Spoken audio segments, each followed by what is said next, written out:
Teď. Dobrý den, dámy a pánové, vítám vás zde úplně reportáži v jeho českém městě v Levsku a poskytnu vám první rozhovor s naším golmanem Františkem Kubátem.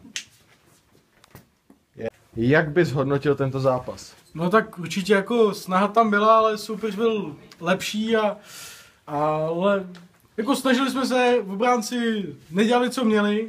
Já jsem samozřejmě držel, jak to jenom šlo, ale někdy to prostě nešlo. Taky tam 2 góly určitě byly moje. Dále, co bys hodnotil kladně na tomto zápase? Kladně bych hodnotil, no to je ale záludná otázka toto. Já bych kladně hodnotil to, že jsme se konečně naučili střídat, aspoň v rámci možností jsme se naučili konečně střídat. Co bys si zlepšil do dalšího zápasu?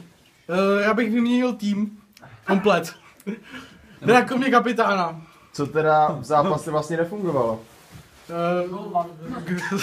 V zápase nefungovala obrana, nefungovala rozehrávka, nefungoval přechod do útoku, nefungovala střelba a nefungoval jsem já. Díky. A máme tu další rozhovor, tentokrát se můžeš na našeho obránce a kapitána Radka Vosola. Přivítej to mohutným potleskem. Zápas vypadal. Tak já si myslím, že my jsme hráli samozřejmě dobře, že jo.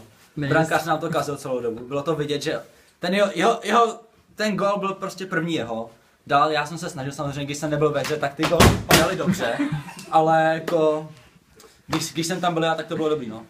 Myslíte, že se to dá změnit do dalšího zápasu? No, tak určitě, všechno tohleto jde, my se snažíme, na tréninku děláme, co můžeme. Všechno nám to klape, jsme dobří kamarádi tady všichni. Jak bylo předtím vidět, tady kolega trénuje moje reflexy a snažíme se dobře. Co byste poradil týmu do dalšího zápasu? Co bys měl zlepšit celkově? Tak určitě nepotřebujeme tady simulanty, že jo, který mají sračku a jsou teď doma. Takže my potřebujeme prostě plný tým, že jo, ať střídáme prostě 2 dvojky obránců a tak. Myslíte si, že další zápas byl lepší? No, tak určitě, všechno tohleto jde, my se dokážeme zlepšit. Na tréninkách děláme, co můžeme, makáme prostě vždycky, já doma pak ulehnu nevím prostě o sobě. Myslíte, že v dalším zápase dáte gól? Tak určitě, jak bude hat-tricku, to bude prostě jako, tak určitě. Dobře, děkuji za rozhovor. Pro ČT Karel Švarčice, Tomáš Karas. Kary, kačka závidí. Tak řekni a máme tu další. Sadí se. Ty ho nemáš ráda. Tak teď.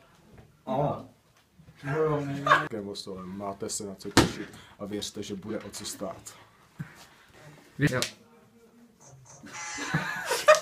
Nyní vám poskytneme rozhovor s naším kapitánem, obráncem, traktoristou, medikem, aby se vám poskytli rozhovor s naším golmanem Františkem Kubátem. Dobrý den. Čau, ahoj! Rozhovor s naším golmanem.